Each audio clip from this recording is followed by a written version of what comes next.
ఓం గం గణపతయే నమః దుం దుర్గాయై నమః ద్రాం దత్తాత్రేయాయ నమః శరబిందు సమాకారే పరబ్రహ్మస్వరూపిణి వాసరాపీఠనిలయే సరస్వతీ నమోస్తుతే. ఓం నమో వెంకటేశాయ నమః.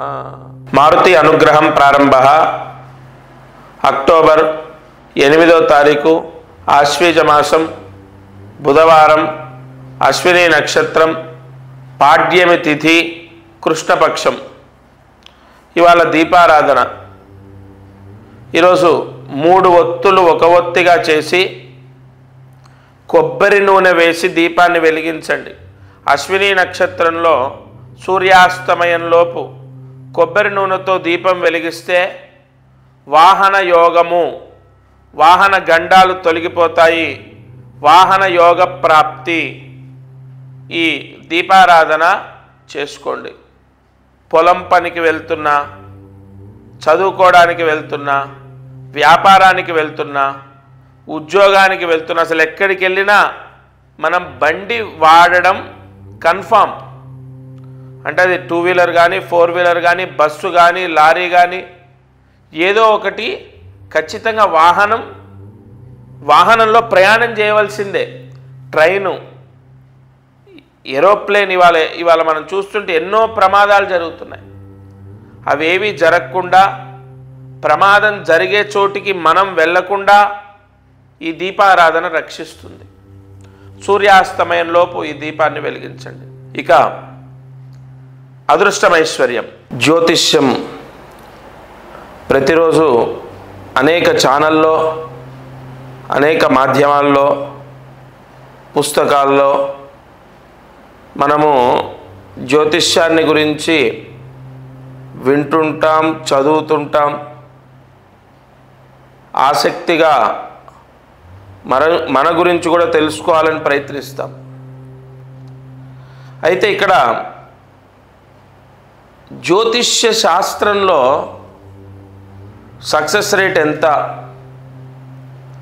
జ్యోతిష్య శాస్త్రంలో మనస్ఫూర్తిగా సరైన మార్గాన్ని సూచిస్తే 100% సక్సెస్ రేట్ ఉంటుంది. నేను చెప్పే మాట మిమ్మల్ని కన్విన్స్ చేయడానికి కాదు, సత్యాన్ని మాట్లాడతాను. సుబ్రహ్మణ్య అనుగ్రహంతో నాగశాస్త్రం ద్వారా కలియుగంలో మీరు ఒకటి గమనించండి. మనం ఏ నిధి నిక్షేపాలకైనా, ఏ బంధనాలకైనా నాగబంధనాలు వాడుతూ ఉంటారు. కొన్ని సంవత్సరాల క్రితం నుంచి, రాజుల కాలం నుంచి నాగబంధనం వేసినటువంటివి ఎంతో పవర్ఫుల్. ఎందుకంటే కలియుగంలో వెంటనే ఒక అద్భుతమైన యోగాన్ని పొందేది నాగ శాస్త్రంలో ఉంటుంది. అటువంటి నాగశాస్త్రం ద్వారా ఎన్నో పరిహారాలు ఎంతోమందికి అందించాను. ఈ ఛానల్ ద్వారా ఎంతోమంది ఎన్నో సమస్యలతో ఇబ్బందులు పడుతున్న వాళ్ళు నేను నాగశాస్త్రం ద్వారా పరిహారాలు అందించిన తర్వాత ఎంతో రిలీఫ్ అయ్యారు.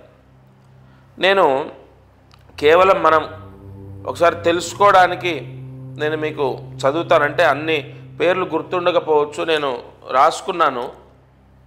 ఇక్కడ మనకు చూసుకున్నట్లయితే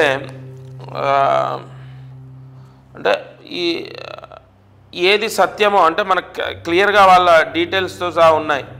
రాజా రమణి కరీంనగర్ జాబ్ కోసం. సిద్ధార్థ తండ్రి కాల్ చేశారంటే తండ్రి సంప్రదించాడు అబ్బాయి జాబ్ కోసం. తండ్రి పేరు సురేంద్ర. అలాగే కమల్ విజయవాడ నుండి వ్యాపారం ధనలాభం కోసం. ప్రియదర్శిని జగ్గేపేట నుండి తన ఆరోగ్యం గురించి. వీళ్ళందరూ సక్సెస్ అయిన వాళ్ళు. అంటే నేనేదో పేర్లు చదవట్లేండి, ఖచ్చితంగా దత్తాత్రేయ స్వామి అనుష్ఠానం చేస్తాను నేను. నాగశాస్త్రం ద్వారా ఎంతోమంది జీవితాలు బాగుపడ్డాయి. భాస్కర్ రాజమండ్రి జాబ్ గురించి. కృత్తిక అమ్మాయి పేరు హైదరాబాద్ నుండి చదువు గురించి. బాలాజీ ఆదిలాబాద్ కోర్టు సమస్యల గురించి. రవి నెల్లూరు వ్యాపారం ధనయోగం గురించి. సీతాలక్ష్మి గుంటూరు భర్త మారాలి అని చెప్పి తను సంప్రదించడం ద్వారా తనకు సక్సెస్ అయింది. రాధిక హైదరాబాద్ తను విదేశాలకు వెళ్ళాలని చెప్పి మా దగ్గరకు వచ్చాక తను విదేశాలకు వెళ్ళింది.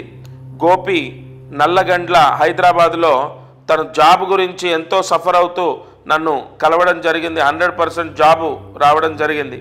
మంజునాథ బెంగళూరు డబ్బు సమస్య, ఆర్థిక సమస్యలతో ఇబ్బందులు ఉన్న వ్యక్తికి ఉపశమనం పొందాడు ఆయన. రోహిణి తర్వాత వరంగల్ నుంచి రోహిణి దంపతులు సంతానం గురించి. అలాగే ఋషి చెన్నైకి, అంటే చెన్నైలో ఉంటారు ఆయన, చెన్నైలో చదువుకున్నారు. యుఎస్ వెళ్ళాలి, అక్కడ చదువుకోవాలి, అక్కడ జాబ్ చేయాలని వారు రావడం. ఇలా కొన్ని పేర్లు, ఇలా ఎంతో లిస్ట్ ఉంది. అంటే మనం ఏదో అంత ప్రూఫ్ కోసం ఇక్కడ ఏదో డిస్ప్లే చేయటం అలా చేయను. ఒక నామమాత్రం అంటే జెన్యూన్గా మనం ఏదో వాంటెడ్గా క్రియేట్ చేసినటువంటివి కాదు. తప్పకుండా ఒక సమస్య, విదేశాలకు లేదంటే పలానా ఉద్యోగం రావాలి, మంచి జాబ్ రావాలి, జాబ్ ఉంది కానీ నాకు సాటిస్ఫాక్షన్ లేదు, మంచి జాబ్ రావాలి, లేదు ఆర్థిక ఇబ్బందులు పోవాలి, అప్పులు పోవాలి, లేదు జీతం పెరగాలి, జాబ్ మారాలి. ఇప్పుడు మనం చూసినట్లయితే ఎంతోమంది సంతానం గురించి, వివాహం గురించి, ఇలా అనేక సమస్యల గురించి నన్ను వ్యక్తిగతంగా కలిశారు. కొంతమంది రాలేని వాళ్ళు, కుదరని వాళ్ళు ఫోన్ ద్వారా సంప్రదించారు. ఇక్కడ నేను గొప్ప అని మీకు చెప్పట్లేదు, నాగశాస్త్రం ఎంతో గొప్పది. కలియుగంలో నేను మళ్ళీ చెప్తున్నాను, తప్పకుండా కలియుగంలో నాగశాస్త్ర సంబంధితమైన పరిహారాలు, జ్యోతిష్య శాస్త్రంలో జపాలు చేసుకోండి లేదా ఫలానా హోమాలు చేయండి అని ఉంటుంది. వాటి వల్ల ఉపశమనము 100% ఉపశమనం పొందిన వాళ్ళు ఉన్నారు. అలా మనకు నాగశాస్త్రంలో కూడా వెంటనే ఇమీడియట్లీ దైవారాధన, సుబ్రహ్మణ్య మహారాధన, దత్తాత్రేయ మహారాధన, వీటి వల్ల వెంటనే ఉపశమనం పొందేటటువంటి అవకాశాలు ఎన్నో సంవత్సరాలుగా నేను చూస్తున్నాను. చాలామందికి పరిహారాలు ఇచ్చాను. నేను మీకు చెప్పేది ఒకటే, కలియుగంలో జ్యోతిష్య శాస్త్రం ద్వారా అనేక జపాలు చేయించాము.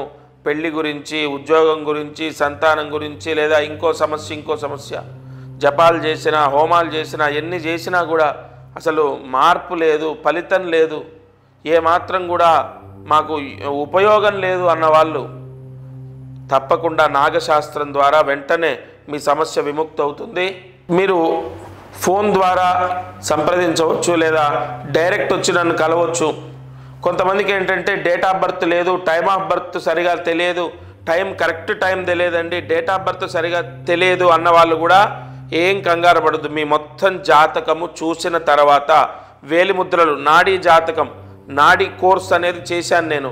నాడీ జాతకం ద్వారా మీకు పరిహారాన్ని, ఉపశమనాన్ని ఏ విధంగా పరిహారం చేసుకోవాలో చెప్తాను. అలాగే మీకు date of birth, time of birth లేకపోయినా మీ రాశి నక్షత్రాన్ని బట్టి, గోచార ఫలితాన్ని బట్టి మీకు యోగము, అవయోగము లేదా ఏ దోషం ఉంది, ఏం పరిహారం చేస్తే మీ సమస్యలు పోతాయి అన్నది 100% నాగశాస్త్రంలో తెలుస్తుంది. ఏమండి, నేను ఒక్కటి చెప్తాను, నేను ఎంతోమందికి అనేక ప్రాయశ్చిత్తాలు అందించాను. అన్నీ దేవతారాధనకు సంబంధించే, భగవంతుణ్ణి నమ్ముకున్న వాళ్ళు, భగవత్ ఆరాధన చేసేవాళ్ళు, భగవత్ ఆరాధనలో ఉన్న వాళ్ళకి ఎప్పుడూ అన్యాయం జరగదు. వాళ్ళ కోరిక ఎప్పుడు కూడా నెరవేరలేదు అని ఉండదు. ఎందుకంటే కరెక్ట్ అంటే అసలు జాతకం ఏంటి, ఏ నక్షత్రము, అసలు ఏ దోషం ఉంది, కరెక్ట్ అయినటువంటి పరిహారం ఇస్తే 100% రిజల్ట్ ఉంటుంది.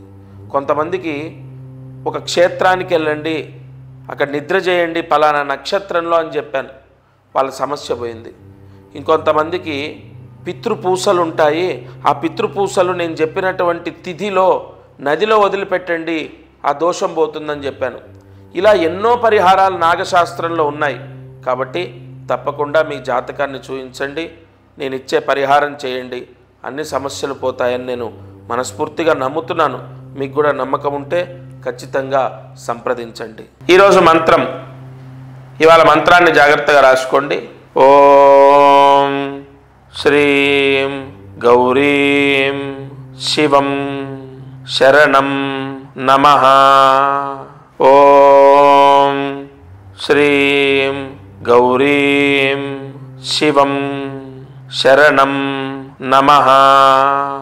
ఓం శ్రీం గౌరీం శివం శరణం నమః. ఈ మంత్రాన్ని 5 సార్లు రాసి 108 మార్లు జపించండి. మహామంత్రము పాడ్యమి తిథి కృష్ణపక్షము ఆశ్వీజ మాసం ఉదయం, మధ్యాహ్నం, సాయంత్రం లేదా ఈరోజు రాత్రి పడుకునే లోపు ఈ మంత్రం ఎవరు చదివితే వారికి నవగ్రహ దోషాలు వాళ్ళని అంటకుండా ఆ పార్వతీ పరమేశ్వరులు వరాన్ని ఇస్తారు. మరి నవగ్రహ దోషం అంటకపోతే మనకు అన్నీ బాగుంటాయి, ఏ గొడవలు ఉండవు, చికాకులు ఉండవు, ఆరోగ్య సమస్యలు ఉండవు, లేదా అనుకున్న కోరికలు నెరవేరుతాయి, పెళ్ళిళ్ళు అవ్వటం, సంతానము, చదువు, ఇల్లు అన్నీ బాగుంటాయి. కాబట్టి గ్రహ దోషాలు పోవడానికి ఈ మంత్రజపం చేసుకుంటే మంచిది.